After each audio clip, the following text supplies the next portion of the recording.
And welcome back, everyone. This is hour two of tonight's show with yours truly, Rob McConnell, coming to you from our broadcast center and studios in St. Catharines, Ontario, Canada. And you're watching us on the Talkstar Radio Network, Mutual Broadcast Network, X-Zone Broadcast Network, Tuber, and listening to us throughout Ontario, the northern parts of the state of New York, Pennsylvania, and around the world on our good friends at your hometown radio, Classic 1210, CFAJ. There we go. Art Levine's back with us. CFAJ AM, streaming us on classic1220.ca. If you'd like to send me an email, xzone@xzoneradiotv.com, and on all social media sites, X-Zone Radio TV. In the first hour of tonight's show, Art Levine was our solo guest, and he is an award-winning investigative journalist whose work has spanned politics, public health, national security, and government oversight, and we had a great time talking. This man can tell a story that makes you wonder but laugh at the same time. He's a great investigative reporter, and what we're doing is we're now bringing Kal Korff on the show to join us. Kal and Art are very good friends, and as you know, we had Kal on last week talking about the strange, the weird, the bizarre, and the truth about it, because Kal Korff, in case you've forgotten, he's a controversial and often polarizing investigative researcher, author, and media commentary. He's known for his assertive, no-nonsense approach to debunking what he considers pseudoscience, misinformation, and paranormal fraud. With a background that spans technology and analysis, got that, Art, counterterrorism commentary, and UFO investigations, Kal Korff has made a career out of challenging widely accepted narratives, from the Roswell incident and alien autopsy claims to conspiracy theories surrounding high-profile historical events. Joining me now is Kal Korff. And Kal, good seeing you, my friend. Hi, Rob. Thanks for having me. Oh, it's always a pleasure having you. And let's bring on Art Levine. Hey, Art. There we are. Hi. The three amigos. I must say that you had me in stitches during certain parts of the first hour. Art, thanks very much for joining us. And Kal, what is your connection with Art? How did you guys meet? And I know you've done a lot of work together, so share the wealth. Well, it began in 1997, just before the 50th anniversary of the Roswell UFO crash myth of 1947. I called my publisher, Prometheus Books, and I said, what are you doing for the 50th anniversary of Roswell? I, at that point, kind of understood that America, for better or for worse, is an anniversary society, which I think is actually pathetic, but that's the way we roll. So Prometheus shocked me, and they said, we're not doing anything. And I said, why not? Roswell was solved years ago. It's mogul. And they said, well, because everybody's saying it's real and we don't have anything. And he said, and we rejected Carl Flock's book. Now, Carl Flock was a good researcher. He had independently found the mogul connection. He actually kind of got the idea from Bob Todd. Let's be blunt about it. Bob Todd was the first to discover it. But I said, why did you reject Flock's work? He's one of the better investigators. And they said, because he concluded that both mogul and the UFO, that mogul brought down the UFO and that both crashed. That's ridiculous. So they rejected that book. So I said, look, if I write what happened, will you publish it? They're like, yeah. So they said, that's great, but you got 6 weeks to do it. So what I did is I did one big brain dump, called the professor, Charles Moore, who ran Project Mogul, introduced myself, told him what I was doing. And I said, I need some quotes. I got everything else figured out, but I want some original quotes from you. And he told me an interesting story real quick, and this segues into how Art and I met. He told me that he had met Stanton Friedman years ago in Socorro, New Mexico, and Don Berliner, that Friedman had put an ad in the paper soliciting people from the 509th Bomb Group, anybody who might know information about Roswell. Stan would run these ads. That's what a competent researcher does. They're putting the word out there that they're looking for witnesses. So what happened is he met him at the hotel, and he brought mogul debris with him and showed him everything. And he said Freeman got so flustered that he accused him of being part of the cover-up and stormed out of the room. And I put that in the book, you know. So I was like, okay, you know, that reminds me of some of the BS that I had to put up with him. But anyway, so now the book is coming out, and I'm literally the only book out there saying it's mogul, not aliens. But there's Colonel Corso's book coming out, and everybody knows that's going to be the hot seller, truth be damned. But I can't take it out yet because it hasn't been out yet. I don't have psychic powers. So Art and I get in touch, and he's doing this series of articles on for MSNBC back in the days when MSNBC was co-owned by Microsoft. And I was getting ready to get on a Boeing, and I wrote the book real quick before that so I could have my plate clear of Boeing, and pounded it out, appeared on the All Day Show. Art did his pieces, a couple of them both on the Roswell status and investigation. And I'll never forget, he calls me out of the blue one time. Art calls me and he says, "You're not going to believe what you know, fake Dr. Kevin Randall said." That's my name for him because he has a fake PhD. He said, "Randall saying Roswell is not convincing, it's not compelling. The evidence makes him throw up if he had to rely on it, you know, today." And that was shocking because here's Randall touring all over the country with that witness, Frank Kaufman. And then we later debated on an ABC affiliate out of Como TV in Seattle. And they lost that debate. But interestingly, they wouldn't let Art on the show. Would have been both of us against them. And the producer explained afterwards it would have been too much, you know, expose in one direction. So that's kind of how we met. And then we stayed in touch. He also did some articles with U.S. News and World Report. We have a lot of interest in common, and we just work well together. So when I interviewed him when I was overseas with the Indian media, I let him know what I was doing, which was to bring him back to 97 when I launched on July 4th, Operation Pandora's Box, which was my name for this effort to try to expose the top hoaxes and try to see if it would be possible to prosecute some of the UFO scammers. And that was years before TTSA happened and all that stuff. When that happened, the effort gained momentum to go after those people. I worked with Art for 18 months. And he wrote his 3 exposés. Spaceship of Fools, to me, is probably the best expose ever written on these frauds. And it's got tons of links in there, hyperlinks. And it's best to go to Art's articles because there's massive links in there with original whistleblower documents from real stuff that was turned against these guys to the government. Some of the evidence that was submitted in the formal complaints, you actually see it there for the first time. Art was the first to publish it.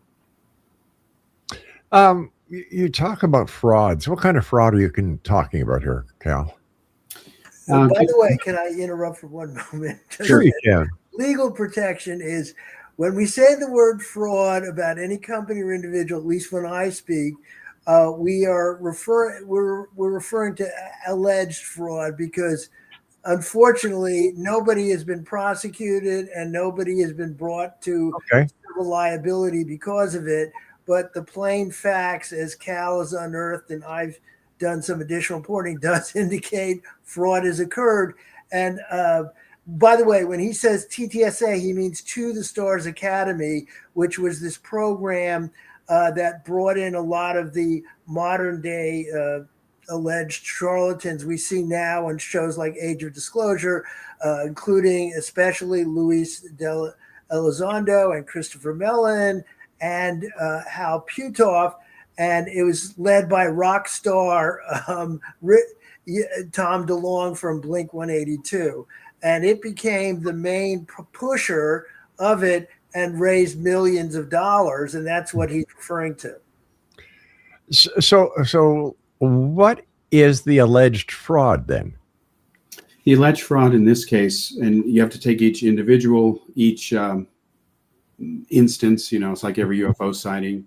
Yeah. Sometimes there's a common arc or cross overlap, but you have to take each case on its own individual merit. So in the case of TTSA, To the Stars Academy of Arts and Science, they sold stock to investors. and they claimed they were building a spaceship with warp drive. They were responsible for leaking in part, playing a role in these Tic Tac videos. Hold on here. Yeah, warp drive. Scotty would be proud. Based on alien materials that they had recovered. Yeah, which were the fake arts parts Roswell hoax stuff. And people actually bought into this? Yeah, they did. And the investors, let's be honest, they didn't get their money back. That's a politically correct way of saying they got screwed. Yeah. What I did is I called up the SEC and I said, look, are you aware of this? And they had actually heard a few complaints. Well, okay, are you doing anything? And I spoke to the senior legal officer at that time, and she was really excited, and I was happy to start sending her stuff. And then what happened is, you may remember the big mortgage scandal, Dodd-Frank reforms and all that stuff. Well, they were more in name only, because as I found out the hard way, and I wasn't the only one, there were many victims. Out of that scandal, they created a new position called ombudsman, which is supposed to oversee what the SEC is doing and, put their nose in the tent and make sure everything's okay. So it turns out that this ombudsman was bounced out of the SEC after shredding and throwing away files, including complaints. And she would fake these spreadsheets and say, here's what she did. I'm not making this up. We were shocked. Totally true. And so what happened is I told her, I'm done with this because I'm filing these complaints. There's people home, but nobody's doing that. I can't. What the hell is going on? And I said, I'm just going to give it to you. Screw them. We're just going to go with it, release in the public. So then I get a call from the SEC. I won't say panicky, but a little, they were concerned. And they're like, no. We apologize. We've taken care of this problem. Please refile. And I told her, I said, there's 12,500 slides. I can't redo this. And she's like, well, just pick your top 10. Then it's like top 50. So we compromised on the top 75 out of 12,500 odd. And Art has published those. I gave them to him and a lot more.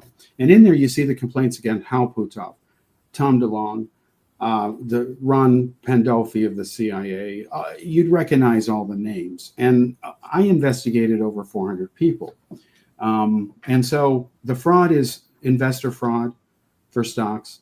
In the case of Nick Pope and Stephen Greenstreet, Nick Pope is a fraud. He never was the UK's Ministry of Defense UFO director. They've never had any such position. What was he?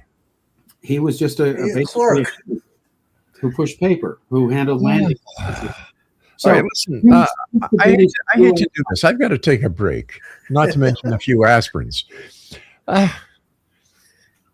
So that's a different example of fraud. You go into town, you say, hey, pay money to see the former, the real Fox Mulder, right? No. Yeah. Nick Pope is the British Louis Elizondo, or Louis Elizondo is the American Nick Pope. They're very. I stand by. I've got to take a break. We'll be back on the other side with Kal Korff and Art Levine. This is why I say, Exonation, fact is stranger than fiction. Let's talk about warp drives and alternative whatevers when we come back. Don't go away. Where the waters gleam shines a sign from a Christmas tree, from Clifton Hill to the parkways glow. The magic grows as the night winds blow. Families gather, hearts open wide. Children's laughter fills the sky. From far and near.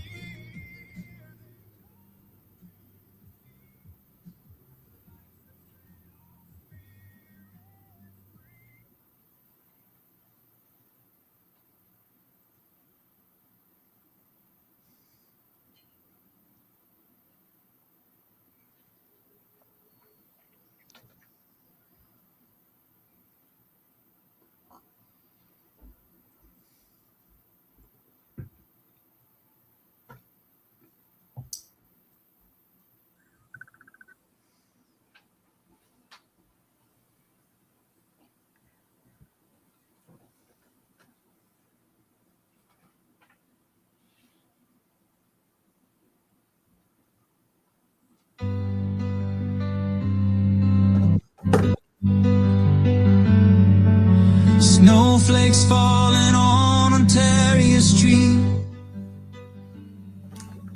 Downtown lights are shining soft and sweet. Voices laugh and sleigh bells near.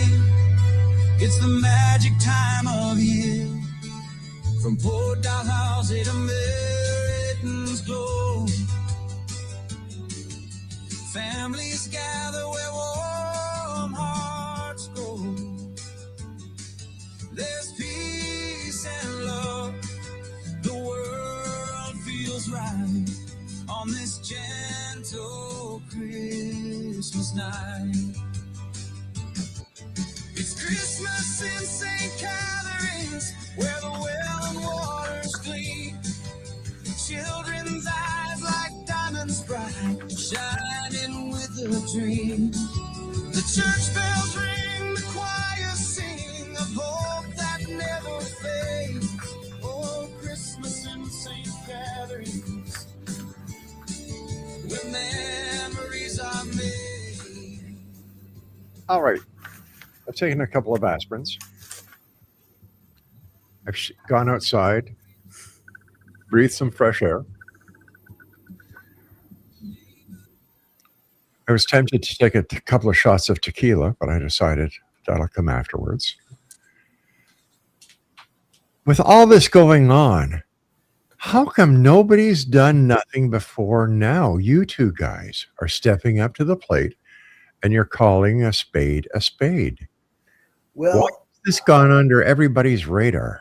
I'll give you my view, and then Cal's been following these issues longer than I have. First of all, there is an exception in terms of, even though he's been given a platform to Nick Pope, although not as great, is Stephen Greenstreet is literally the only reporter in a large scale publication who has done skeptical reporting and debunking. Literally no one. And to me, the analogy to this, although it's not as deadly, is the way the media went all in following the lead of the New York Times on WMD in Iraq.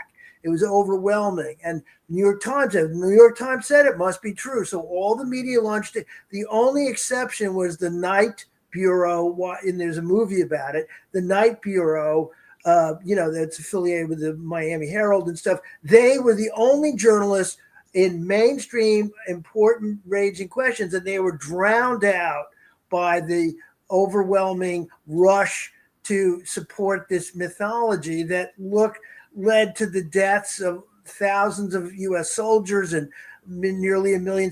What I'm saying is it's not as deadly as the result of it, but this willingness for clickbait and to accept bogus claims in a way that they really shouldn't has contributed significantly. And then there's, a few others. There's Jason Colavito, there's Mick West, there's Skeptic Magazine, but they've been drowned out by this increasingly monopolized media that is eager to push out this stuff because it's good for clickbaits, and all critical thinking has abandoned. And I have some examples, and I'm sure that Cal does as well. What's your take, Cal? Well, you mentioned Stephen Greenstreet. Greenstreet has done some very good exposés of Lou Elizondo, and I'm sorry, let's be honest, easy targets. But the problem is, and this is where it gets really frustrating, Stephen Greenstreet has co-hosted some of his stuff with fraud Nick Pope. So you have to appreciate how ripe this is for what I call ufology. Ufology is when people make statements and conclusions about UFOs which are not derivable from verifiable data, known as facts. The thing that makes facts inviolate is anybody can verify them. Ufology is a scientific study of UFO data, period. Nothing more, nothing less. Ufology, again, is when people make statements or conclusions about UFOs which are not derivable from credible data. Credible data is data anybody can verify. Mm-hmm. So imagine you're Stephen Greenstreet, you've got the New York Post owned by Murdoch of Fox, and he's exposing Lou Elizondo, who is the American version of Nick Pope, while hosting with Nick Pope, who's a fraud. I don't think he hosts as much as he used to. Then he wouldn't acknowledged this and still hasn't come clean. And then the problem is Murdoch owns many publications. So Right. while the one is saying with one leg truthful and the other leg he's with a fraud, Nick Pope, but all his other publications, Fox, are saying it's all real. Yeah, Fox has been among the biggest purveyors of, they're better known for misinformation on their Stop the Steal and the, Venezuelan hijacking of machines and voting machines. But on this area, because it fits their narrative of a deep state cover-up, and they're playing to their heart, to the base of conservatives and conspiracy thinkers, they have gone all in and given it more of a major platform than any other major organization.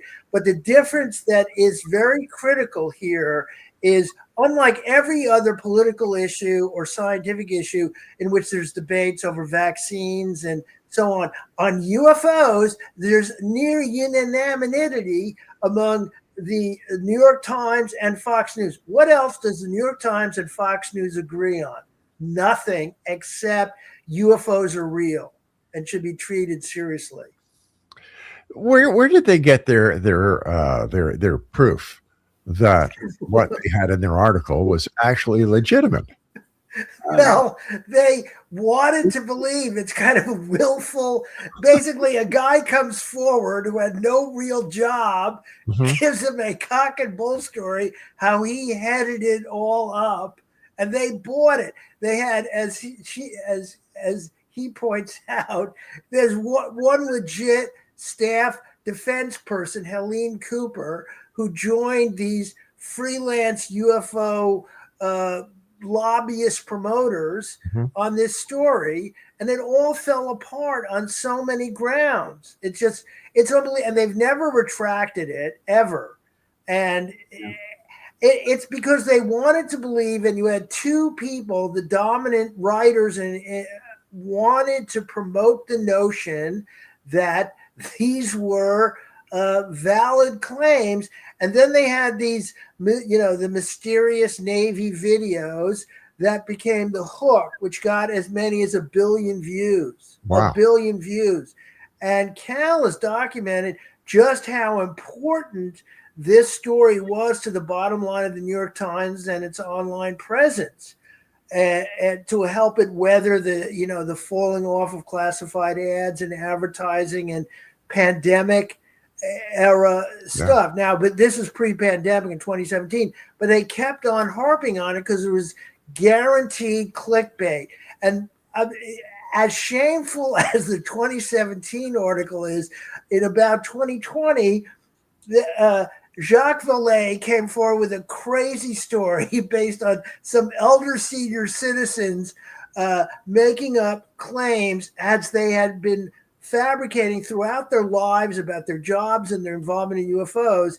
And he based a claim that little tiny aliens came out of a spaceship in 1945 at the Trinity bomb site, okay? And this was the subject of a book he co-authored with an attractive young female co-author. And it turns out a really good writer named D. Dean Johnson totally exposed how these people had been changing their story over time, always been seeking cash, and they lied repeatedly about their actual jobs they held. So they had zero credibility, and yet the New York Times wrote a story that said, did aliens land in 1945? And just quoted Jacques Vallée, even though there'd been like 5 years of skeptical literature. They would not do this with any other topic. How come these people that the New York Times got in bed with were not properly vetted? Well, I don't know if you know this, Rob, but Leslie Keene, who wasn't and isn't a New York Times writer, she was with Huffington Post and some other publications. Do you know that she contacts ghosts? Say what? She contacts ghosts. She has a friend in England. You can ask her. Again, I don't know why the media didn't ask her this first question. I've always said to her, or anybody who believes this crap, that, hey, let's do it under scientifically controlled conditions. Everybody get their friggin' iPhones and let's see the ghost. It won't appear because it's Yeah. BS.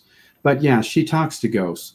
She falls for the old hand on the shoulder, the old trick that Harry Houdini used to expose in the early 1900s. And she has a Netflix series and a book about the supernatural and ghosts too. Yeah. So that's one of them. And then the other person, Ralph Blumenthal, he believes in the abduction work that was done in the research. And Leslie Kean used to be with Bud Hopkins. Okay. Yeah. Yeah. And we had Bud Hopkins' wife on the show, and Mhm. she said point blank that it was all a bunch of bunk. Right, right. Yeah. Yeah. She, Jane, I believe her name is. yeah, she passed away last year, unfortunately. But yeah, she had some things to say about Did she ever? Leslie Kean. So just to tell your audience out there, because the New York Times won't, Leslie Kean can contact ghosts anytime she wants to through her buddy, who of course can't perform his chicanery under scientifically controlled conditions properly because it isn't true. Also, when she was hyping Robert Bigelow's project and attributing it to Lou Elizondo, she then subsequently served on the board. This is a so-called journalist, served on the board of an afterlife research foundation founded by Bigelow. Did not consider. So what happened is she writes her story praising to the skies the UFO program is so important and tribute to Elizondo, ignores completely Skywalker. The article's published, it boosts her publicity, and the thing explodes. Then she joins Bigelow's afterlife death thing, and they give $50,000 awards each year to the person with the best afterlife expose. And the first winner was a guy whose son had claimed to fight in World War II. And then it turns out the kid had been exposed to endless amounts of History Channel, World War II things and books. And this guy was given $50,000 and Leslie Kean signed off. And so what happened is when she came back, she couldn't sell the David Grush story to the Times, the Post, or other legitimate publications. So she and Blumenthal shopped David Grush's story without vetting it and shopped it to the Debrief, which was a pro-UFO newsletter, which broke it in early June. And by July, they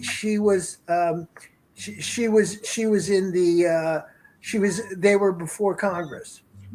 Stand by, guys. We've got to take our break at the bottom of the hour. Kal Korff and Art Levine are very special guests this hour. And wow, from the government giving Bigelow $22 million. And then, was this part of the $22 million? No, that was a different thing. Oh, was it? All right, stand by, guys. We'll be back as we shake the world up more. Don't go away. Christmas night. It's Christmas in St. Catherine's, where the well and waters gleam. Children's eyes like diamonds bright, shining with a dream. The church bells ring, the choir sing of hope that never fades. Oh, Christmas in St. Catherine's, where memories are made.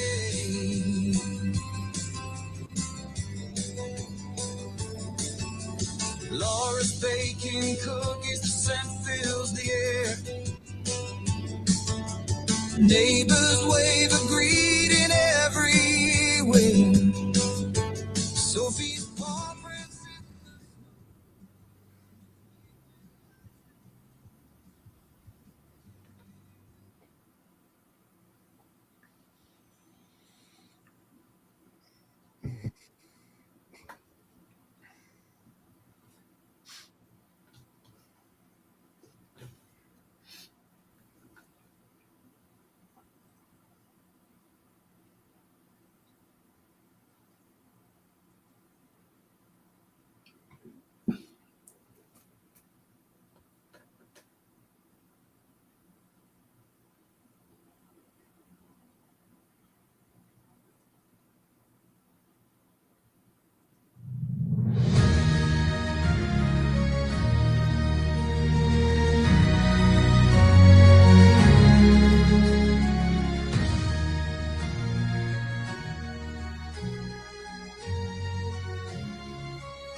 Shine bright on Queen Street tonight.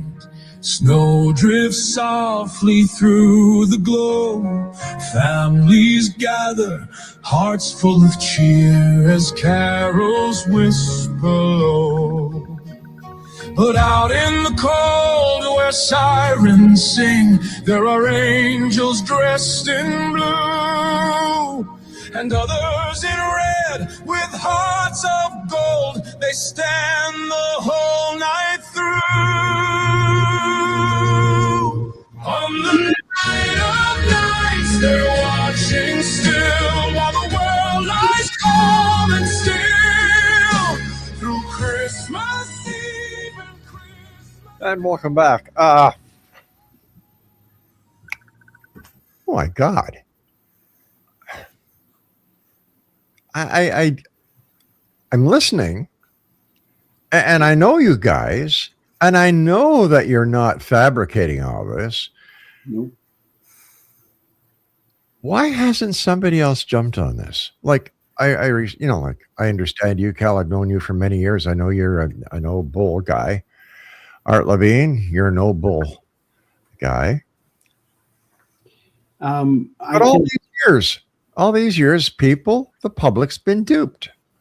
Yeah, so let me read. I wanted to read the quote from Lou Elizondo in the New Age of Disclosure documentary that I wanted to read to you and indicate the reality of it. Okay. So he said that we have 80 years of lies and deception that frankly have ruined some people's lives, and nobody wants to take responsibility for this. I would agree with him, except flip it completely and put it on the UFO community and UFO influencers. It's 80 years of no evidence. And some of the people promoting these views do actually believe it because they might have seen things that have prosaic explanations. Uh-huh. Now, I have would love a producer for Nova or a PBS Frontline to contact me, and we could go do an actual investigative documentary. I'm hoping to develop my findings into a book, but it is actually really shocking that this has been allowed to flourish for so long.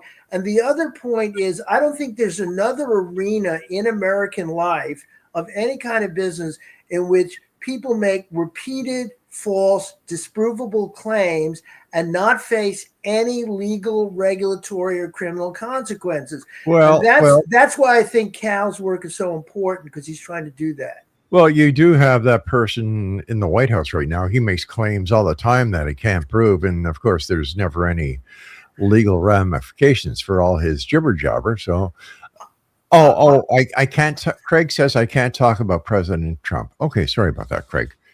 Okay. If he calls, I'm not here. No, but I'm just kidding. You know, like it seems that you've got something as serious as this. So many people have been duped. And nobody's doing anything except you guys. Well, that's where now this sounds like puffery, but there's very solid skeptical work that's gone on for decades, including going back to Carl Sagan, etc. Mm-hmm. But what Kal has done that no one in the skeptical community has done is to try to hold them accountable. He's put in all this work. Right. When Lou Elizondo's bizarre book Imminent came out, in which even in that he backed away from calling himself the director of the program. He said he had a leading role in it. But in that book, he makes even more crazy claims that he projected an angel telepathically into the jail cell of a terrorist and shook the bed, and that he had UFO orbs going through in and out of his home regularly, and for some reason never took a photo of them. And so Kal has filed with the Council of Inspectors General, he filed with the SEC, and he very bravely filed with the publishing company that published his book, and to the corporation that owned it, and nothing was done. But I quoted it because I thought it was very valid critiques. It is. Cal, how come nobody did nothing? You'd have to ask the people who choose. They're not forced to abandon their responsibilities. They choose to. Again, when you have 91% of the media owned by 8 companies, that's a problem. So whose fault is that? It's the fault of the Democrats and the Republicans. Fox itself got their sweetheart deal when they were the only network who agreed to sell a phony war. So the son of the Secretary of State, Colin Powell Jr.'s son, he was head of FCC at that time. No nepotism, right? He's the only qualified guy to have that job. No one else could do a better job. Anyway, he gave Fox the green light in exchange for selling the war. They could buy up all kinds of affiliate stations and build a little empire. And then the Democrats have their controlled media. So what's interesting about, if you look at the politics of the UFO issue, it's gone full circle. It used to be a Democratic Party, largely brain fart. Now the Republicans have hijacked it. So instead of New Age crystals and Pleiadians and grays and lizard people, it's now fallen angels, the book of Ezekiel, demons in the Bible. Those are the aliens. The key was to work behind the scenes to try to sabotage the hearings, stop them, and keep anything from happening where a final appropriations language was put in a defense bill that would be passed. That was successful. Tim Burchett and some others were pulled at the last minute. They don't tell you the full story as to why. So in Operation Pandora's Box, there were kind of these little theaters that you had to focus in. You had to put stuff out on social media to get people whatever. While the real work is, talking to senators who outrank congressmen and are still old enough and remember the old school ways where, if they care, they're going to shake up some things behind the scenes, and then they fell. And that was the point. And once they failed last year and Trump got elected, my stuff was over. In fact, Art knows this. The very day that I turned in my last Council of Inspector General stuff and Secret Service stuff, because there were threats to the president, that these conspiracy nuts like to make. I literally find out that evening that Trump has fired, I think it was 13 of the 15 of them. Right, inspectors general. Yeah. Yeah, it had nothing to do with me, but it was just ironic to go there, finally go into a single building where I can turn in all my stuff and say, I'm done. And then home and boom, they're all fired, which means no oversight. So, what can you do? To quote Pink Floyd, I think, or paraphrase them, the lunatics are running the asylum. That's a problem. What do you think the SEC is going to do, Cal? Nothing. They will do nothing as long as they don't care. And they don't care because they're getting orders from the government not to care. It's pay to play. The thing that it doesn't surprise me, because I wrote about this from overseas, but the thing about America now is the corruption is in your face. They don't hide it anymore. At least they used to pretend. Right. Now it's just, how much, and So, that's the way to run a country. I have a theory that that whoever's the Republican nominee for president in 2028 and even in 2026, it'll be important for the Republicans to get any kind of support they can from any quarter. So I expect more leaks pandering to the UFO conspiracy base, because it is part of the broader MAGA movement. And I've actually seen, and it's online from a few years ago, an actual QAnon recruiting document, which was training its acolytes. Now, there's no single organization, but acolytes to appeal to people based on their conspiracy interests. And UFOs is one of them. And I think that given the conspiracy mongers who are now in charge of the government, from HHS and Robert F. Kennedy Jr. and Kash Patel and all these people, and of course Trump, that there are going to be more leaks and leaks about UFOs to kind of get the get the UFO believers on their side, thinking that something may come out soon. Yeah. That's my own prediction. I don't say it's definitely going to happen, but it's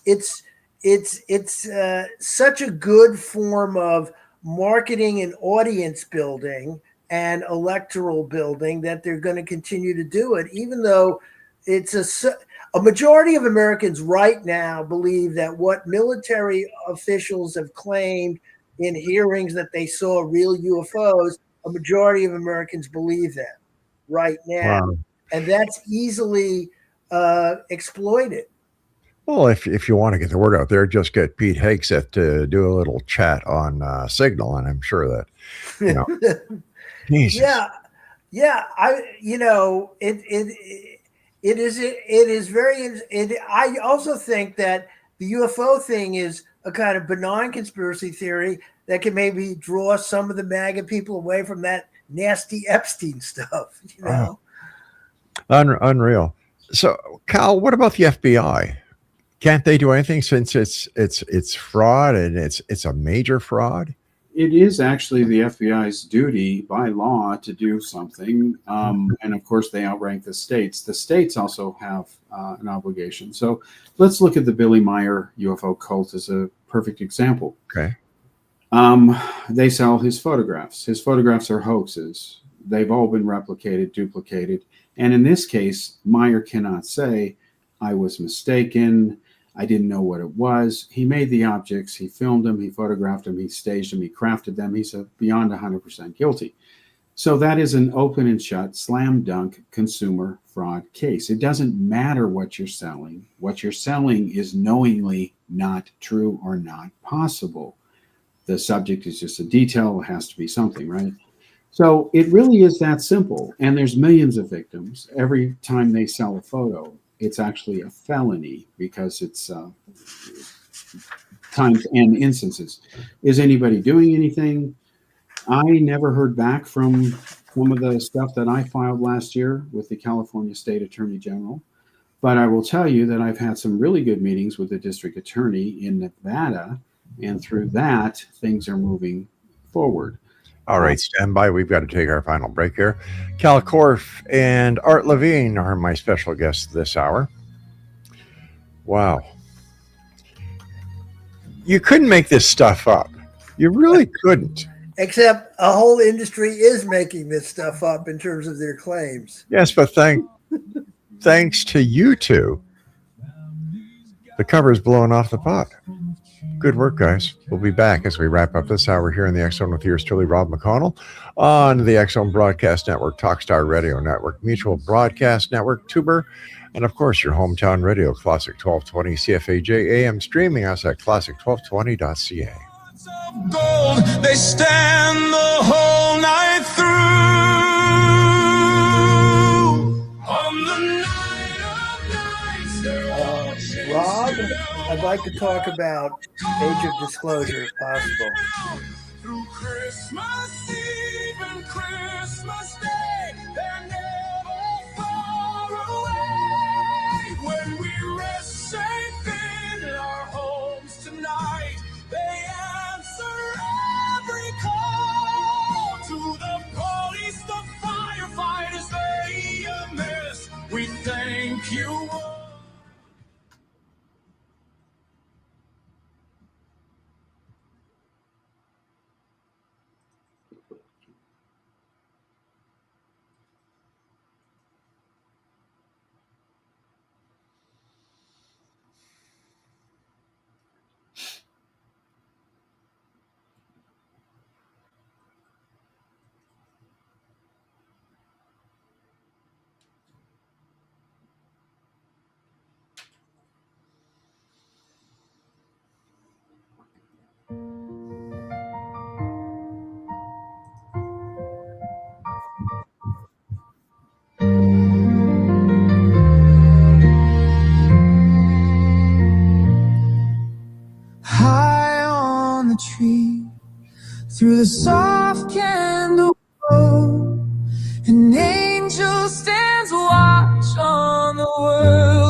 her heart full of grace.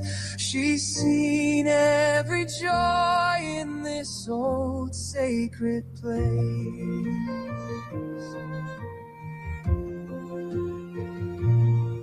She's watched Art Levine and Kal K are special guests. First of all, gentlemen, thanks so much for coming on the show and for letting people know what's really going on behind the scenes here. That it seems that the UFO community is responsible for any conspiracy, because if it was to be found out that there are no UFOs, there'd be a lot of people who could not sell books, who could not go to conferences. You wouldn't have UFO conferences.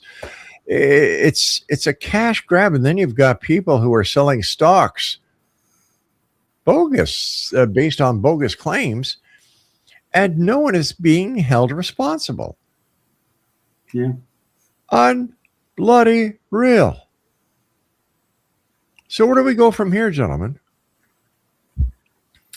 Well, I can only speak for myself. I'm done as of January of this year.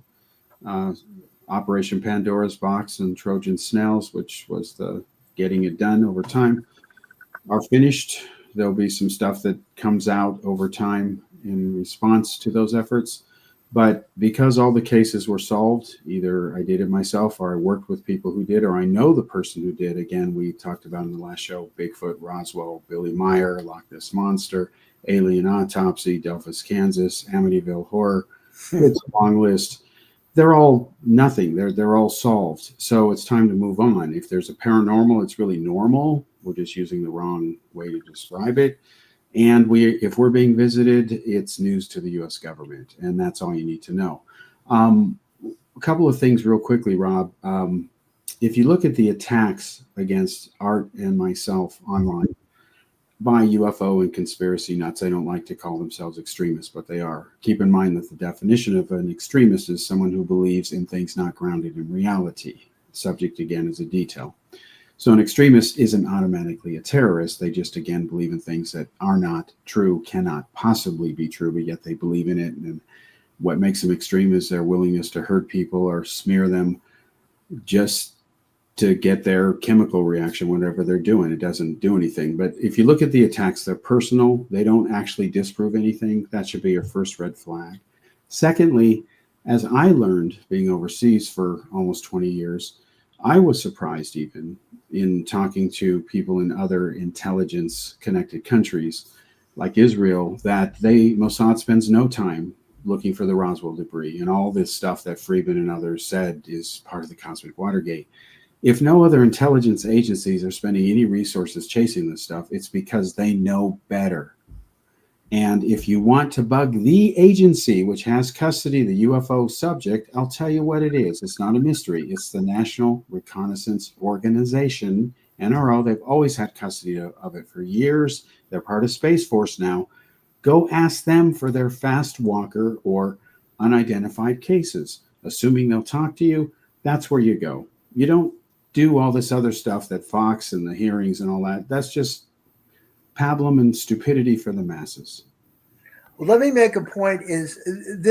When he references fast walker, that means satellites seeing these unexplainable objects that look like missiles or other objects floating by, which is a sign that he's open-minded and not just someone who's indifferent to evidence. He says that is a promising arena of pursuit. Now, where I think the way things are going right now, I don't see much in the way of solution until there's going to be some big Heaven's Gate type tragedy where another group of cultists either kill themselves or kill others around UFOs and wake people up to the dangers of conspiracy thinking. But also if there is major high impact journalism. So I think there's a wide opening in the wake of this new propaganda film, which which is called Age of Disclosure, and all these are allegations I'm making. But they're doing a lot of takedown and copyright strikes to any skeptic having less than 30 seconds of an image or video. This thing is a compilation, a greatest hits of UFO myths and people who are been proven liars or hoaxers or charlatans. And then at some point there might be someone who comes along, like Robert Kennedy came along on the mob. There might be someone who comes along who wants to use RICO or get after this fraud. So in this new age of disclosure, what they don't tell you, that the amazing crazy stuff that they have claimed, including including Stratton with his wolves appearing outside his home and being chased by poltergeists.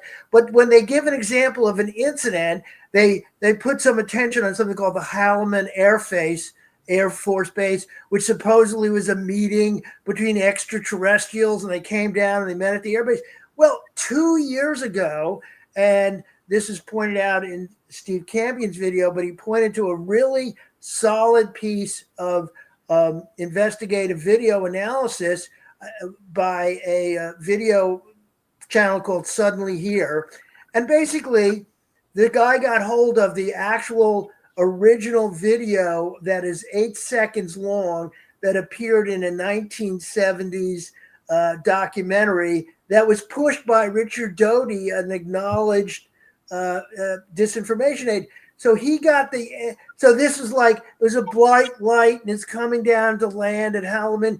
This is part of the big secret proof of the big landing. So this guy actually does it and shows, and he gets a fine, not gray YouTube version, gets the original Master C, DVD, and it's an F-14, which has on its front, he shows its wings, he shows its bright lights, and it's there to see. And he did it over 2 years ago. And this is totally ignored by Dan Farah, and I am sure that they might have typed in phrases like skeptical accounts of any of their 30 people, but they probably did, but paid no attention, or because they were engaged in what in civil liability is called willful negligence. This is a form of willful negligence. So the information is out there about the complete crackpot claims that almost everybody on that show had, and specific incidents where there's clear-cut debunking and they're pushing out the myths again. So if you had an aggressive state attorney general, where it could happen in California, where I'm sure it was made, if you had an aggressive state attorney general, or you had some people who cared about this kind of fraudulent claims being promoted, and it now costs $25 a pop on Amazon to see it, and the guy is doing copyright strikes to anyone critiquing it if they have, even a still image or even a parody meme of the movie. So listen, let me ask you, what's the difference between what this guy is doing and what Steven Spielberg did with Close Encounters? That was fiction, and while it promoted belief, it was in an honorable tradition of sci-fi storytelling. And that's what's the problem, is Farah had worked with Spielberg, and apparently Spielberg is working on a new series TV series that may give more credibility to the UFO stuff. But when he made Close Encounters, it was a beautiful and touching. And then, of course, the other one about the alien comes down to live with the kids and all that sort of thing. When he makes those movies, this is in an honorable sci-fi tradition by a master filmmaker. And while it promotes belief, there's nothing fraudulent about creating a fictional account. But when you get to someone like Farah, who is creating, omitting stuff, I call it the triumph of the will of UFO propaganda films. That's a reference to Leafy Riefenstahl's film promoted the Nuremberg Rally, and as Kal calls it, triumph of the deception. This is a very polished film that is filled with propaganda and omits all the negative details and the debunkings that have gone on, both about the individuals and the incidents, and is in and of itself a fraudulent product that people are paying money for. But we're going to have to wait for some change in the political and legislative or regulatory climate where people making these provably false claims can be, brought to at least civil court. Yeah, there's a issue that all the conspiracy nuts and extremists avoid. I encourage anybody listening to this to raise this issue to them.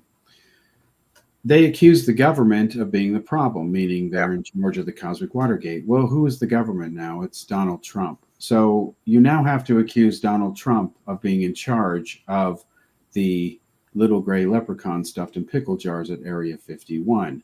Go ahead and accuse him of it, especially to his face, and see what happens. See, they can't have it both ways, but they try. So what I find really comical is let them twist in the wind, because they got nothing at the end of the day. The most damage they can do, which would be unfortunate, is get money from taxpayers wasted on their delusional fantasies and unicorn chasing. But I'm sorry, Cal, I didn't mean to cut you off. But isn't that what religious organizations have been doing for years? Yeah, but instead of doing it in the name of Jesus or whatever you want to make up, they're doing it in the name of the Pleiadians or the. But they're not getting direct money to look for Jesus. In government money, they're not getting tens of millions of dollars. And apparently, according to some accounts, Elizondo just recently went before a congressional committee in a briefing, showed them a photo that he claimed was a UFO over a field. Turns out there were two circular fields, one dark, one light, and one looked like a shadow, depending on the shot. And apparently they were seeking, by some accounts, including referenced by Stephen Campion in his recent video on it, $1 billion in funding to pursue research on UFOs. I mean, that's how crazy the thing is getting. Gentlemen, I hate to do this, but we've run out of time. Let's do this again. I'm sure, Cal, there's still a lot to unpack in this entire thing. And I would love to. All I can say is thanks so much. And Cal, if you want to bring on somebody to spar with, to hold their feet to the fire, let's do it. Same goes for you, Art. Okay. Gentlemen, thank you ever so much for joining us tonight. Always a great pleasure. Cal, take care of yourself. And Art, keep the great work up, both of you. Thank you so much for both of what you're doing. And that's it for tonight, X-Zone Nation. I'll be back tomorrow night at 10 o'clock as once again we cross the time-space continuum to this place that I call the X-Zone. It's a place where people dare to believe and dare to be heard. It's a place where fact is fiction and fiction is reality, Monday through Friday from 10 p.m. Eastern until midnight, right here on the X-Zone Broadcast Network, Talkstar Radio Network, Mutual Broadcast Network, and let me see, of course, streaming on your hometown radio, Classic 1220 CFAJ AM at classic1220.ca. So until tomorrow night, everyone, always remember to keep your eyes to the sky and your heart to the light. From everyone here at the X-Zone and Relmar, good night, everyone.